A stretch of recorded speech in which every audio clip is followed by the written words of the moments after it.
أصحابه كرم الفاتحة. أعوذ بالله من الشيطان الرجيم. بسم الله الرحمن الرحيم. الحمد لله رب العالمين الرحمن الرحيم مالك يوم الدين. إياك نعبد وإياك نستعين. اهدنا الصراط المستقيم صراط الذين أنعمت عليهم غير المغضوب عليهم ولا الضالين. آمين. السلام عليكم ورحمة الله وبركاته. بسم الله الرحمن الرحيم. الحمد لله نحمده ونستعينه ونستغفره ونعوذ بالله من شرور أنفسنا ومن سيئات أعمالنا. من يهده الله فلا مضل له ولا يضلل فلا هادي له. أشهد أن لا إله إلا الله وأشهد أن محمدا عبده ورسوله. اللهم صل وسلم على سيدنا محمد وعلى آل سيدنا محمد. قال رب اشرح لي صدري ويسر لي أمري واحلل عقدة من لساني يفقهوا قولي.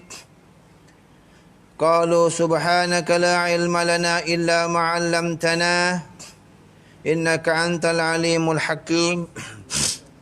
ولا حول ولا قوة إلا بالله العلي العظيم.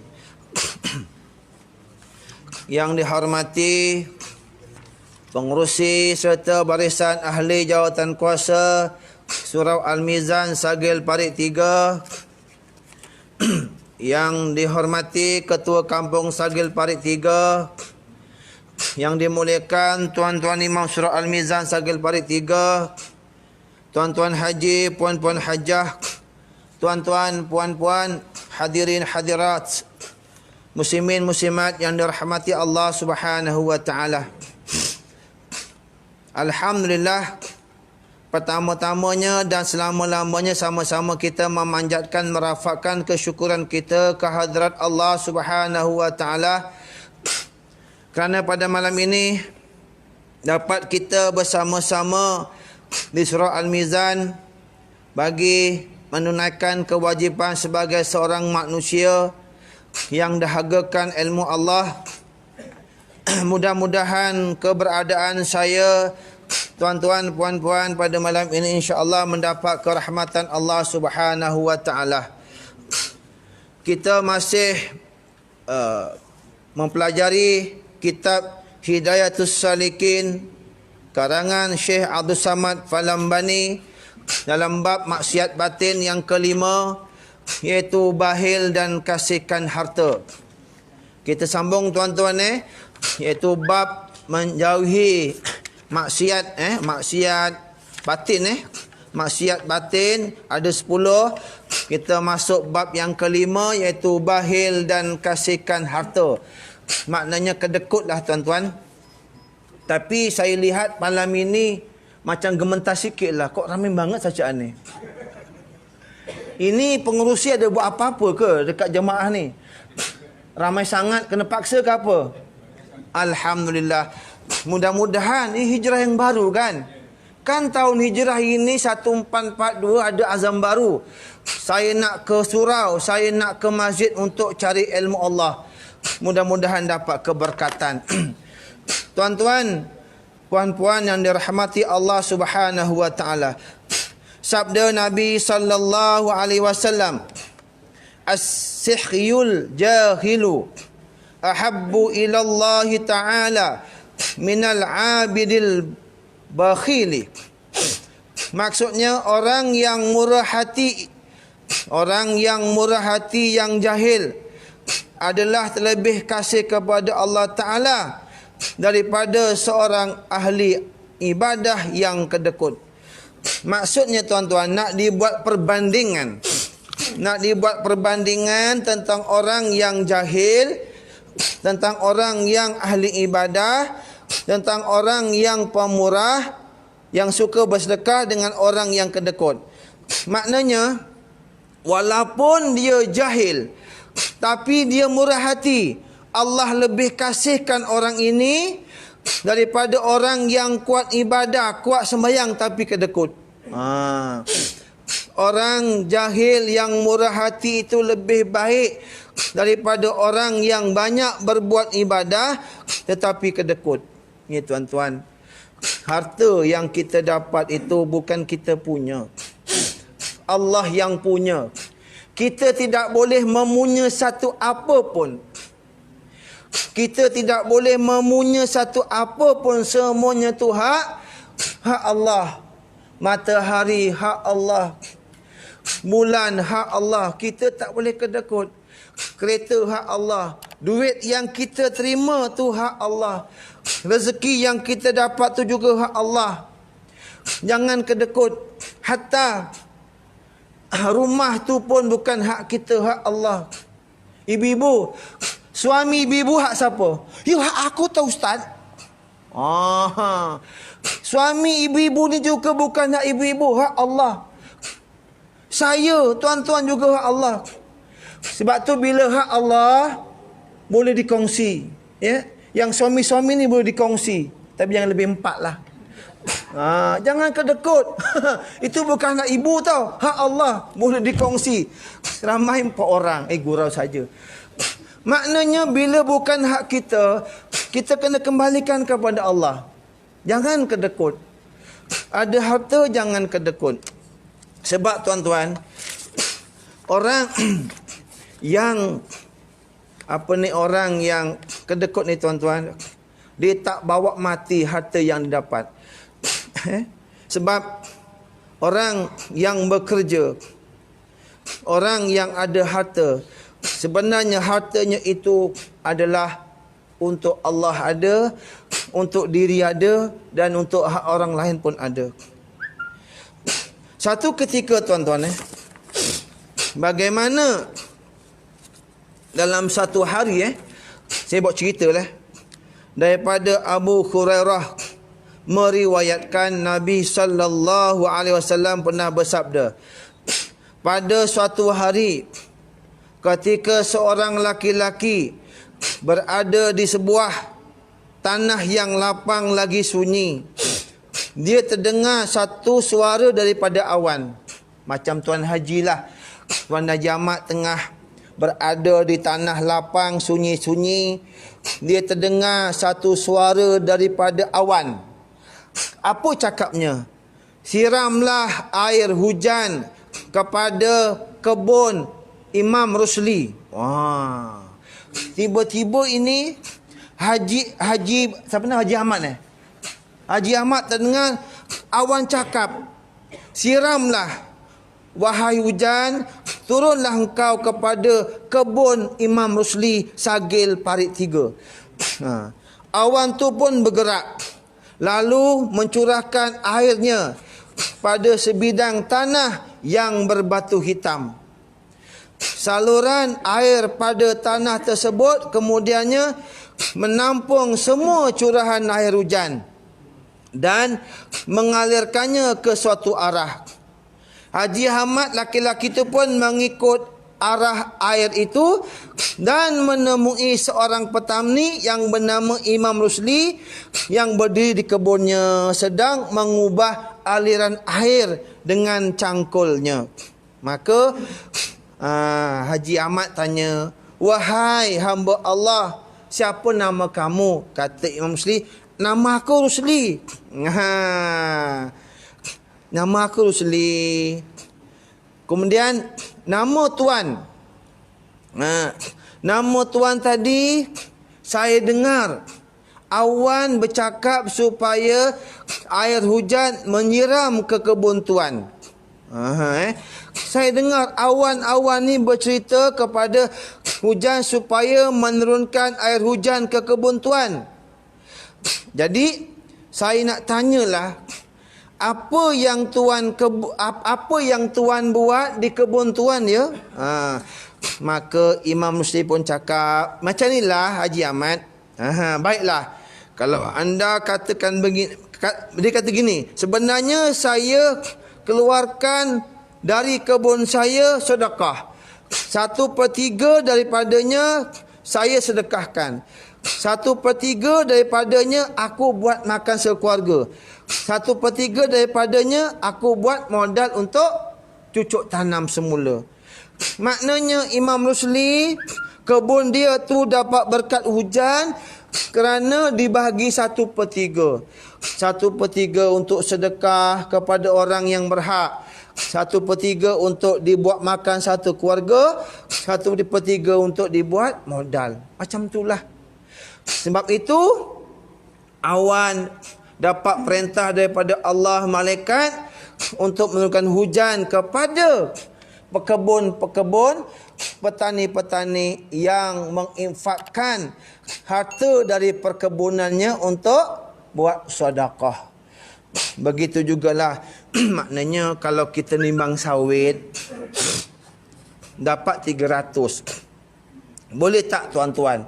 100 buat sedekah, 100 buat makan keluarga, 100 buat modal baja dan racun. Boleh tak?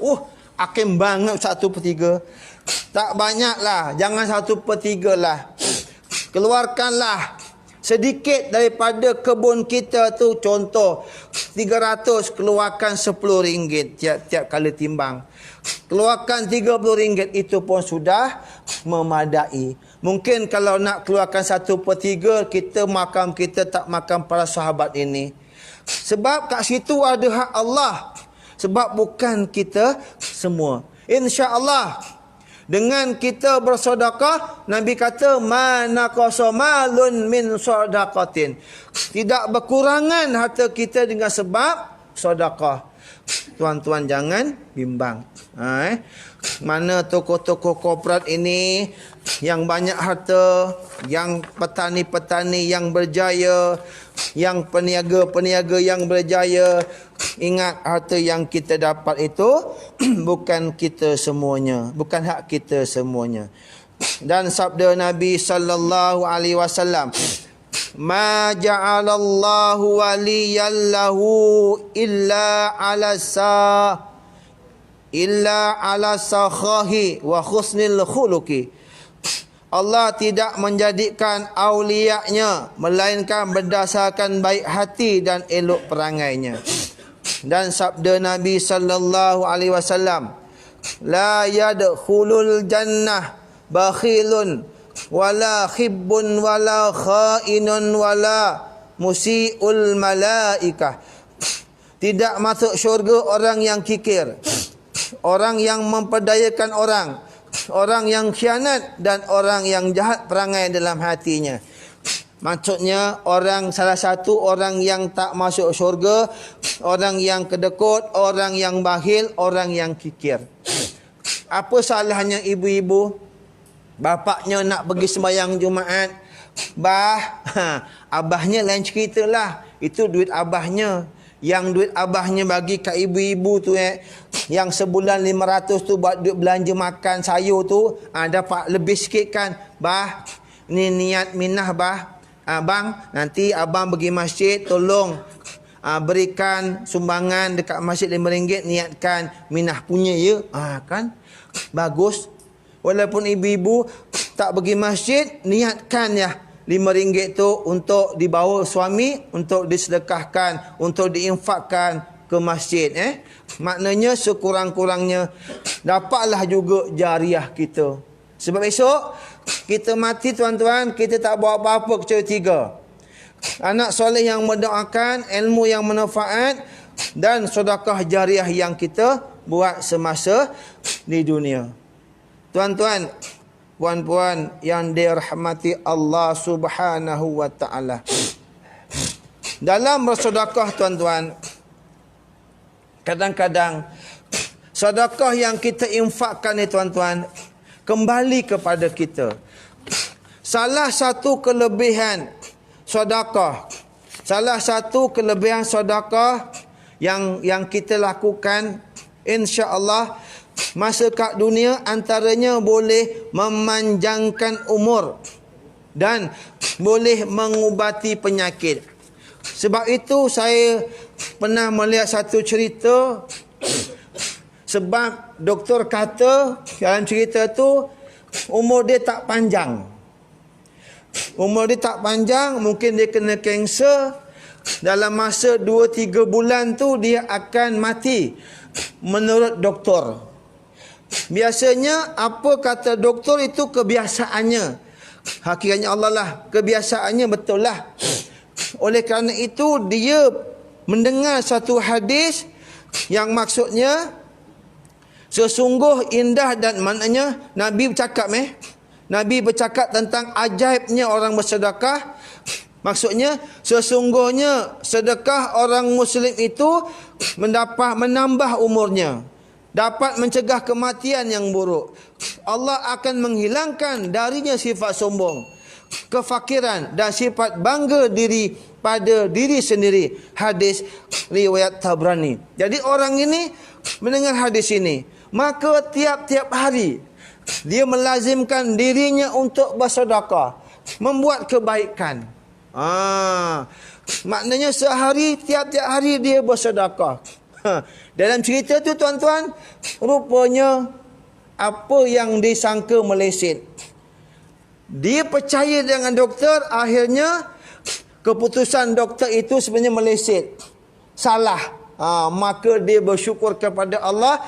Lantaran itulah, lantaran sedekahlah keputusannya dia tidak tidak dijangkiti ataupun tidak menghidap penyakit yang membawa maut. Maknanya dia bersyukur walaupun pada mulanya dia rasa dia macam nak mati 2-3 bulan. Jadi dia bersedekah, tiap sedekah. Akhirnya waktu yang ditunggu, berita gembira pula. Apa yang doktor katakan itu tak betul. Maknanya kat sini tuan-tuan, dengan sedekah juga dia boleh memanjangkan umur kita. Mungkin tuan-tuan di Lauh Mahfuz Allah kata mungkin dah ditetapkan umur kita tuan-tuan. Tapi dengan sedekah ini insya-Allah kita panjang umur. Dan dengan sedekah juga dapat mengubati penyakit. Sebab Nabi bersabda, ubatilah orang-orang yang sakit di antara kalian dengan sedekah. Sebab tu orang yang ada penyakit banyak-banyakkan sedekah. Orang yang nak panjang umur banyakkan sedekah. Orang yang ada penyakit banyakkan bersedekah. Insya-Allah diubati dengan sedekah. Itu maknanya hadis Nabi. Dalam hadis Nabi begitulah maksudnya tuan-tuan. Dan dalam bersedekah tuan-tuan, bila ini kelebihan antara sedekah mengubati penyakit dan memanjangkan umur kita. Dalam sedekah tuan-tuan macam-macam boleh jadi. Dengan sedekah kadang-kadang orang itu boleh memeluk Islam. Dengan sedekah kadang-kadang iman. Dengan sedekah kadang-kadang orang kafir boleh beriman kepada Allah Subhanahu wa taala. Bukan saja kita yang beriman bersedekah bertambah iman kita. Orang kafir yang asalnya tak beriman, dengan niat, dengan berbuat baik, dia bersedekah. Konsepnya ini sama sedekah lah. Dapat keimanan daripada Allah Subhanahu wa taala. Ceritanya tuan-tuan, satu hari Abdullah bin Al-Mubarak dia buat haji dan dia tertidur bermimpi berjumpa dengan Rasulullah sallallahu alaihi wasallam. Dalam mimpinya dia berjumpa dengan Rasulullah. Kata Rasulullah dalam mimpinya, kata Rasulullah kepada Abdullah bin Al-Mubarak, bila engkau sampai ke Baghdad, kirim salam aku pada Bahram Al-Majusi. Bahram Al-Majusi orang bukan beriman, orang yang beragama Majusi. Kirim salam dengan Bahram Al-Majusi dan katakan kepadanya, Allah Ta'ala reda pada engkau. Abdullah pun terjaga. Dia pun balik ke Baghdad cari orang yang bernama Bahram Al-Majusi. Pelik juga. Apa benda amal Bahram Al-Majusi ni? Sampai Nabi suruh aku sampaikan salam pada Al-Bahram ni. Tanya. Oh, kat sana rumah Bahram Al-Majusi. Dan dia bukan orang beriman. Dia orang Majusi. Maka Abdullah Al-Mubarak tanya, wahai Tuan Bahram, apa yang kau buat selama ni? Aku nak kau sebutkan. Apa amal-amal yang kau buat, amal-amal baik yang kau buat. Katakanlah kepadaku. Maka kata Bahram Al-Majusi, kalau kau nak tahu, aku kahwinkan anak laki-laki aku dengan anak perempuan aku. Itu aku buat. Dalam agama aku tak boleh. Itu amalan tak baik. Itu aku buat. Apa lagi? Apa lagi yang kau buat? Aku buat ni. Yang kedua aku buat. Malahan aku kahwin dengan anak perempuan aku. Masya Allah, kata Abdullah. Dalam agama aku lagi tak boleh. Bapak kahwin dengan anak perempuan. Kata Abdullah, apa lagi yang baik-baik yang kau buat? Maka yang ketiga, kata Bahram Al-Majusi, pada satu ketika ada seorang perempuan Muslim. Ada seorang perempuan muslimah, jiran akulah, yang ulang alik sebanyak 4 kali ke rumah aku. Dia 4 kali ulang alik. Jadi aku menyangka dia mengulang alik itu, aku menyangka dia nak mengintai aku. Dia nak sekodeng aku. Dia nak mencuri hati aku. Maka kali keempat, dia datang ke rumah aku. Maka dia balik semula ke rumahnya. Maka aku pun ikut dia balik. Aku ikut dia balik. Sampai di rumah perempuan muslimah ini, aku lihat perempuan ini bersama dengan anak-anak yang kecil menangis kelaparan. Bila menangis kelaparan, anaknya cakap, "Mak, mana mak makanan, mak? Adik lapar, mak." Maka berkata perempuan muslimah ini, sebenarnya mak malu nak minta dengan Bahram Al-Majusi.